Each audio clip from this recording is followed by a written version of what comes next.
언제 한번 우리 딸하고 엄마가 대화하는 거 들었습니다. 무슨 일 때문에 엄마가 약간 화났는데 애가 엄마 화났어? 응, 화났어. 근데 네가 어떻게 알았어? 엄마 얼굴 보니까 화난 표정이야. 그러는 거예요. 그래서 깜짝 놀랐습니다. 애가 벌써 얼굴 표정을 보고 사람의 이 마음의 상태를 볼 수가 있게 되었구나. 표정이라는 말을 쓰기는 참 놀랐습니다.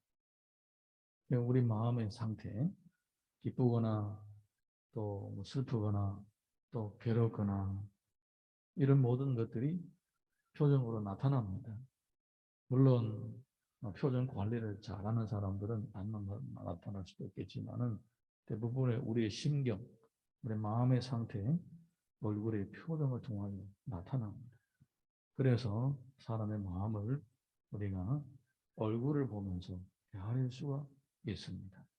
100%다 할 수는 없지만은 어느 정도 사람의 표정을 보면서 그래서 사람의 마음이 어떠한지 알 수가 있게 되고 또 거기에 따라서 또 사람과의 대면을 하고 교제를 할 때에 또 참고를 하게 되는 것입니다.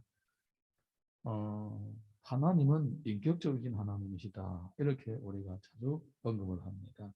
하나님은 인격적인 하나님이시라는 것은 하나님과 나와 같은 부분이 있다는 거예요. 그러니까 우리가 사람의 이 영혼의 구성을 보게 되면 지정의로 되어 있다고 합니다. 지식의 세계, 감정의 세계, 의지의 세계 이렇게 따로따로 나눠진 건 아니지만은 이 세 가지가 잘 짜여져 가지고 인격을 형성한다.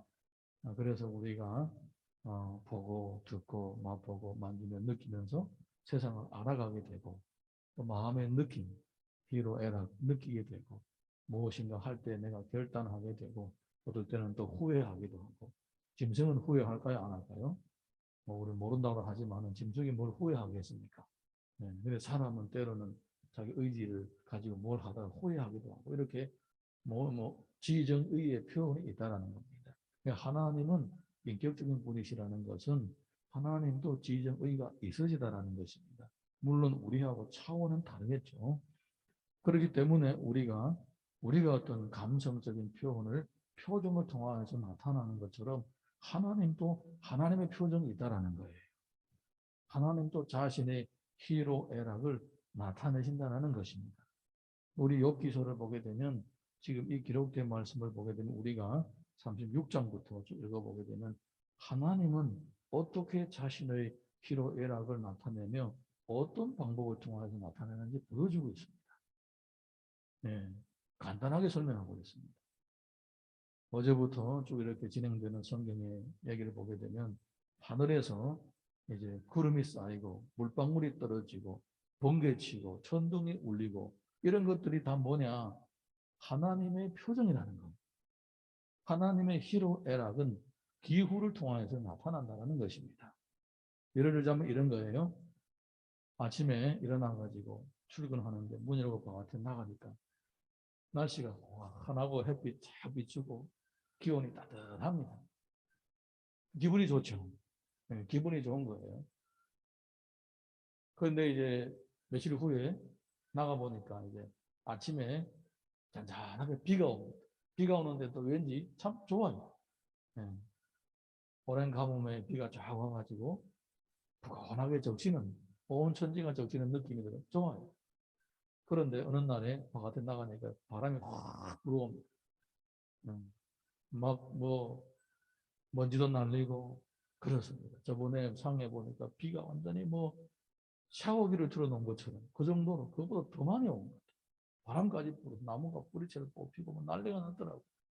그런 경우도 있다라는 겁니다.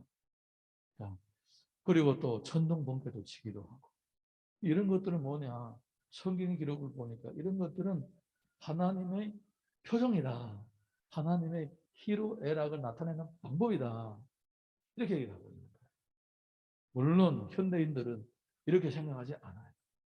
기후라는 거는 사람들이 그냥 자연으로 생각을 하고 있죠. 자연적 현상이다라고 생각하고 있습니다. 근데 성경에서는 그렇게 말하지 않고 있습니다. 이 기후는 하나님의 표정, 하나님의 희로애락을 나타내는 방법이다라는 겁니다. 여기에서는 참 아주 묘한 영혼의 문제입니다. 물론 믿는 사람이 있고 뭐 그런 게 있느냐 하고 하는 사람도 있겠지만은 저는 믿습니다. 할렐루야. 네. 한 세대를 통해 하나님의 희로애락을 나타내는 방식이 바로 기후라고 봅니다. 자, 우리 오늘 본문의 말씀 1절에서 5절 한번 읽어보겠습니다. 다 같이 읽습니다. 시작. 이로 말미암아 내 마음이 떨며 그 자리에서 흔들렸도다. 하나님의 음성 곧 그의 입에서 나오는 소리를 똑똑히 들으라.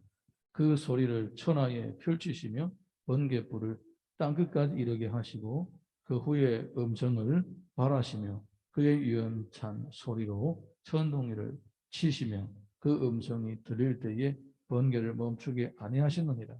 하나님은 놀라운 음성을 내시며 우리가 헤아릴 수 없는 큰 일을 행하시느니라. 예. 그 당시의 사람들은 다 그렇게 믿었고 그렇게 생각을 했다라는 것입니다. 그래서 이 천둥이를 칠 때에 이것은 하나님께서 이 세상을 향하여서 뭔가를 말씀하고 있다라고 생각을 하고 있는 거예요. 그런데 우린 잘 모르겠다. 하나님이 말씀하고 계시는 것은 사실인데 뭐라고 말씀하시는지는 우리는 잘 모르겠다. 하지만은 이것은 하나님의 음성이 틀림이 없다. 이렇게 느끼고 있었다라는 거예요. 이 얘기는 무슨 얘기냐? 우리 인간들은 하나님의 일에 대해서 모르는 것이 너무나 많다. 하나님이 하시는 일을 우리가 다 일일이 다 알고 다 깨닫는 것이 아니다라는 겁니다. 때로는 몰라도, 때로는 깨닫지 못해도 단지 하나님은 사랑의 하나님이시고 하나님은 공의의 하나님이시라는 사실만은 믿고 그냥 그 믿음으로 사는 것뿐이라는 거예요. 머리로 다 이해할 수가 없다라는 거예요. 그래서 우리가 훈련을 받을 때도 이해가 안 돼도 믿고 이해가 안 돼도 순종한다. 이런 얘기를 자주 하는 것도 그 때문입니다. 알 수가 없습니다. 우리가 뭐 핸드폰의 구조를 다 알고 저거 왜 저렇게 돌아가지? 다 합니까? 네, 다 모릅니다. 저거 만든 전문가도 다 모릅니다.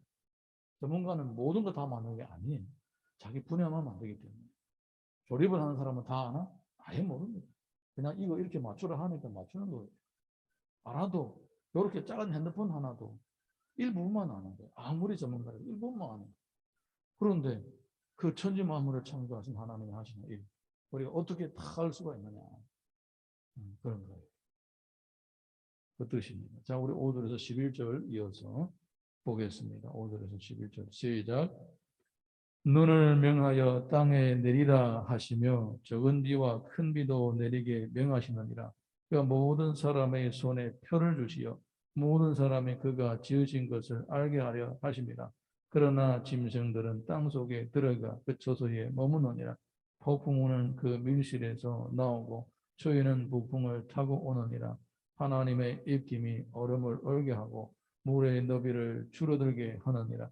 또한 그는 구름에 습기를 실으시고 그 번개로 구름을 흩어지게 하시느니라. 이런 자연의 현상들 뭐라는 거예요? 우리는 이 자연의 현상을 통하여 하나님의 희로애락을 우리가 공감을 할 수가 있는데 짐승들은 그냥 살다가 땅속으로 들어가는 게 아니냐. 우리하고 다르다. 예, 다르다. 이런 거예요. 자, 우리 이어서 12절에서 13절 보겠습니다. 12절에서 13절. 시작. 그는 감싸고 도시며 그들의 할 일을 조종하시느니라. 그는 땅과 육지 표면에 있는 모든 자들에게 명령하시느니라. 혹은 징계를 위하여, 혹은 땅을 위하여, 혹은 긍휼을 위하여 그가 이런 일을 생기게 하시느니라. 이게 결론이에요. 자연에서 나타나는 기후의 현상, 이런 모든 것들은 하나님께서 혹은 선한 사람들에게 상을 주기 위하여, 혹은 악한 일을 하는 사람에게 징벌을 하기 위하여 나타나는 현상이다. 기후가 저절로 돌아가다가 그렇게 된 것은 아니다. 이 얘기입니다. 할렐루야. 자연 속에는 하나님의 섭리가 담겨 있고 또 하나님이 품은 뜻이 담겨 있는 것입니다. 네. 물론 이런 얘기를 하게 되면 호방이 기거나 비오는 사람도 있겠지만은 성경에서는 분명하게 그렇게 기록되어 있고 또 우리가 자신이 자연 속에서 생활하면서도 실제로 마음으로 느끼게 되는 거예요. 할렐루야. 로마서 1장 20절 보게 되면 창세로부터 그의 보이지 아니하는 것들 곧 그의 영원하신 능력과 신성이 그가 만드신 만물에 분명히 보여 알려졌나니 그러므로 그들이 핑계하지 못할지니라. 천지 만물이 돌아가는 모습을 보게 되면 그 가운데 하나님의 뜻이 있다는 것을 느낄 수가 있다는 거예요. 근데 우리는 완벽하게 100%는 다 모르지만은 어느 정도 감지할 수가 있다. 그러니까 이런 기후라든가 이런 이 땅에서 일어나는 일들 그냥 생기는 것이 아니고 하나님의 심경, 하나님의 희로애락을 나타내는 방법이다 그 말입니다. 창세기 7장 11절 12절 보게 되면 노아가 600세 되던 해 둘째 달 곧 그 달 열 일흔 날이라 그날에 큰 기품의 샘들이 터지며 하늘의 창문들이 열려 40주야를 비가 땅에 쏟아졌더라. 그 당시에 비를 내리는 것은 하나님의 심판의 방법이었습니다. 모든 하나님을 경외하지 않는 악한 자들을 심판하는 방법이었다. 그 말입니다. 신명기 11장 13절에서 15절 보게 되면 내가 오늘 너에게 명령하는 내 명령을 너희가 만일 청종하고 너희 하나님 여호와를 사랑하며 마음을 다하고 뜻을 다하여 섬기면 여호와께서 너희의 땅에 이른 비, 늦은 비를 적당한 때에 내리시리니 너희가 곡식과 포도주와 기름을 얻을 것이요 또 가축을 위하여 들에 풀이 나게 하시리니 내가 먹고 배부를 것이라. 하나님을 경외하고 사랑하고 그 명령대로 살게 되면 하나님께서는 우리에게 기쁨이 되는 늦은 비와 이른 비 다 내리게 해주신다. 이런 뜻입니다. 그러니까 우리가 믿음으로 살 때는 하늘의 기후라든가 천상이라든가 이런 것들이 하나님의 기쁨과 하나님의 축복을 나타내는 그 표정이다. 이 말입니다. 내가 이 아이에게 뭔가를 주겠다, 선물을 주겠다고 할 때에 얼굴을 우락부락 하면서 눈알을 부라리면서 화낸 표정을 짓지 않습니다. 이 아이에게 뭔가를 주겠다라고 마음 먹었을 때는 받아달라는 뜻으로 아주 좋은 표정, 기쁜 표정으로 다가갑니다. 아이도 표정만 봐도 압니다. 네, 우리 표정만 봐도 좋은 마음으로 내겠다가 오는구나. 네, 그리고 뭐 이름을 부를 때도 아이는 그 이름을 부르는 목소리를 통하여서 지금 기분이 좋게 나를 부르는 것인지 기분이 나쁘게 나를 부르는지 알고 있는 것처럼 우리 안에도 이 하나님의 희로애락을 감지할 수 있는 이 기능이 있는 거예요. 어떤 사람은 기능이 아예 죽어버리고 어떤 사람은 민감하게 되는 거예요. 우리가 예수님을 믿고 성령의 감화 감동 받으면서 살다 보게 되면 이런 기능들이 점점 살아나면서 사회가 돌아가는 것을 통하여서도 하나님의 뜻을 어느 정도 느끼게 되기도 하고 그리고 이 사회에 대응하는 이 기후라든가 뭐 여러 가지 천상 이런 것들 통하여서도 하나님의 뜻을 어느 정도 감지할 수가 있게 되는 것입니다. 이런 놀라운 은혜가 점점 더 깊게 삶 가운데서 보여질 수 있기를 주님 이름으로 축복합니다. 찬양 하나 부르고 기도하겠습니다.